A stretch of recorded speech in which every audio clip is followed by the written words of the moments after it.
Hello friends, welcome back to Alia food. आज का हमारा टॉपिक है टाइप्स ऑफ इक्विलिब्रियम। तो इक्विलिब्रियम के दो टाइप्स होते हैं। एक होता है आपका फिजिकल इक्विलिब्रियम, दूसरा होता है आपका केमिकल इक्विलिब्रियम। देखो, फिजिकल इक्विलिब्रियम जो होता है उसमें क्या होता है, वी नो फिजिकल स्टेट सिर्फ चेंज होती है, कोई केमिकल चेंज नहीं होता है। और उस फिजिकल चेंज के बाद ही, फिजिकल स्टेट में चेंज के बाद इक्विलिब्रियम एस्टैब्लिश होता है। जैसे पहला टाइप को अगर हम देखें, वो होता है आपका liquid vapour equilibrium. Liquid vapour equilibrium क्या होता है, जैसे रिएक्शन है जो लिक्विड और वेपर को इन्वॉल्व है। जैसे लिक्विड वाटर है, उसे हीट किया तो वाटर वेपर बन गया, H2O गैस।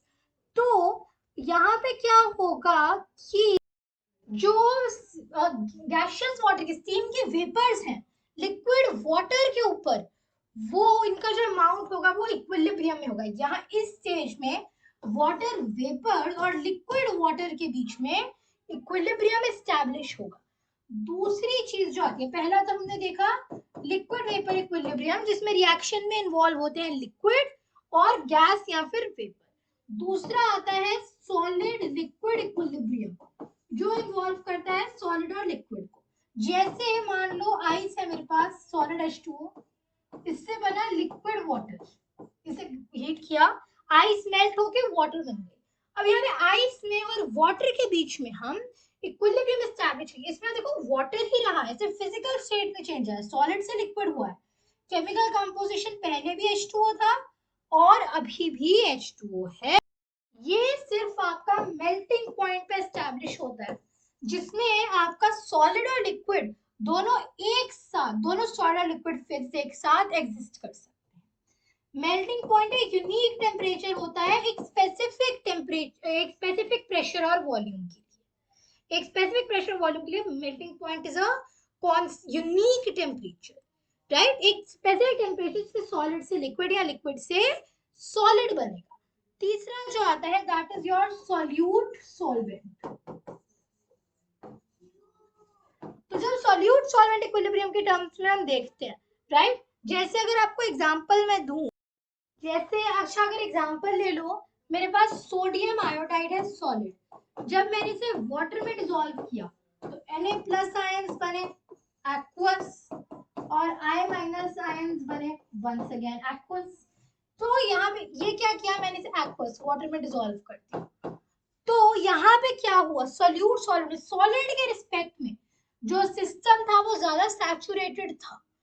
तो उससे क्या हुआ, उससे आपका ये डिसोशिएट हो गया Na+ और I- से। इनके बीच में अब हम इक्विलिब्रियम एस्टैब्लिश करेंगे। यहाँ पे आप देखो, सॉल्यूट और सॉल्वेंट के बीच में एक इक्विलिब्रियम एस्टैब्लिश हो रहा है। यहाँ पे क्या है, जिस रेट पे सॉलिड लिक्विड में डिसॉल्व होता है that is equal to liquid में से सॉलिड जिस रेट पे क्रिस्टलाइज होता है, मतलब जिस रेट पे सॉलिड घुल रहा है लिक्विड में, उतने ही रेट पे एक तरीके से लिक्विड में से सॉलिड निकल रहा है। इस पॉइंट पे हमारा इक्विलिब्रियम जो होगा वो इस्टेब्लिश हो जाएगा। ठीक है, ये जो Na है ना, देखो ये बहुत स्पेरिंगली सॉल्युबल है, ज्यादा सॉल्युबल नहीं है। स्पेरिंगली सॉल्युबल कंपाउंड्स को हम ऐसे करते हैं। अच्छा, चौथी चीज जो आएगी वो आएगी, अगला आता है आपका गैस सॉल्वेंट। इसमें क्या होता है, एक सॉल्वेंट में गैस को डिसॉल्व किया होता है, और जिस रेट पे सॉल्वेंट में गैस डिसॉल्व होती है उसी रेट पे जब सॉल्वेंट में से गैस के बबल्स निकल सकते हैं तब इक्विलिब्रियम एस्टैब्लिश होता है। जैसे कार्बन डाइऑक्साइड होती है ना कोल्ड ड्रिंक्स में, एक वो एग्जांपल हो गया। या फिर ऑक्सीजन डिसॉल्व होती है वाटर में, तभी जैसे फिशेस जिसको यूज करती है ब्रीथ करने को।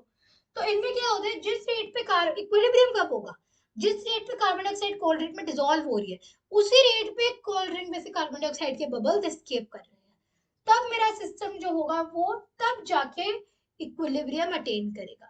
गैस सॉल्वेंट, गैस को जैसे कार्बन डाइऑक्साइड ऑक्सीजन को सॉल्वेंट में डिसॉल्व किया, जैसे कोल्ड ड्रिंक या वाटर हमारी केस में। तो ये आपका गैस सॉल्वेंट रिलेशन है। अच्छा, इसमें एक चीज आती है हेनरीज लॉ। हेनरीज लॉ क्या कहता है कि, तो ये क्या कहते हैं कि जो मास एक गैस का डिसॉल्व कर रहा है, किसी given mass of solvent at a given temperature, which is Cp, that is directly proportional to the pressure of said gas at that particular time, या फिर Cg is equal to Kpg।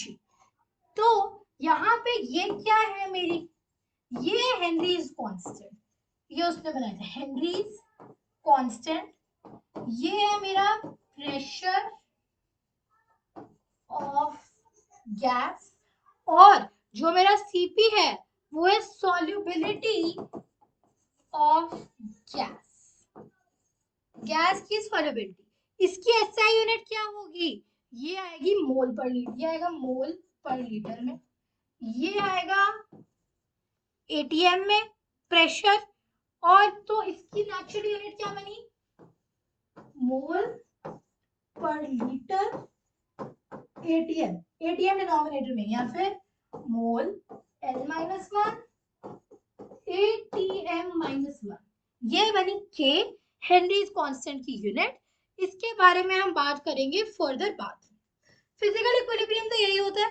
अगर हम आते हैं हमारे केमिकल इक्विलिब्रियम पे, chemical reaction जिसमें state बदलती है, for instance H2 plus I2 makes 2HI, यहाँ पे इक्विलिब्रियम कब एस्टैब्लिश होगा, जितने रेट पे H2 और I2 से HI बन रहा है उतने रेट पे HI से दोबारा H2 और I2 बन रहा होगा। जो नेट कॉन्सेंट्रेशन रहेगी सोल्यूशन की वो चेंज नहीं करेगी।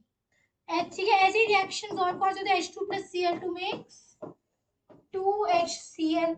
एक हेबर्स से इसके अमोनिया फॉर्मेशन की रिएक्शन होती है बहुत important, N2 plus 3H2 makes 2NH3। फिर एक रिएक्शन आपकी आती है PCl3 plus Cl2 makes PCl5। ये इंपॉर्टेंट रिएक्शन होती है, इस पे बेस्ड क्वेश्चंस बहुत आते हैं, राइट। फिर एक आती है SO2, 2SO2 plus O2 makes 2SO3। ये रिएक्शंस थोड़ी सी रिवर्सिबल है, जिन पे इक्विलिब्रियम कब अप्लाई होगा, जितने रेट पे रिएक्टेंट से प्रोडक्ट बन रहा है उतने ही रेट प्रोडक्ट से रिएक्टेंट बनने वाला है। इस केस में केमिकल इक्विलिब्रियम एस्टैब्लिश होगा, क्योंकि यहाँ पे केमिकल चेंज अकर हो रहा है, कंपोजिशन बदल रहा है। पहले हाइड्रोजन गैस था, आयोडीन सॉलिड था, अब यहाँ पे ओवरऑल नई चीज हाइड्रोजन आयोडाइड बन रही है। यहाँ पे हाइड्रोजन गैस थी, क्लोरीन गैस अलग अलग थी, यहाँ पे नई चीज बन रही है, केमिकल कॉम्पोजिशन चेंज हो रहा है, केमिकल चेंज हो रहा है। यहाँ वाला इक्विलिब्रियम केमिकल इक्विलिब्रियम होगा। कब होता है ये, जब आपकी स्टेट इंक्रीज करती है। तो दो टाइप के इक्विलिब्रियम होते हैं, फिजिकल और केमिकल। फिजिकल के क्या क्या टाइप्स होते हैं, फिजिकल आता है solid liquid, solid liquid, liquid vapour, solute solvent, gas solvent, इसमें हेनरीज लॉ की हमने बात की। उसके बाद केमिकल इक्विलिब्रियम होता है जो सिर्फ केमिकल चेंजेस के होने पे आता है।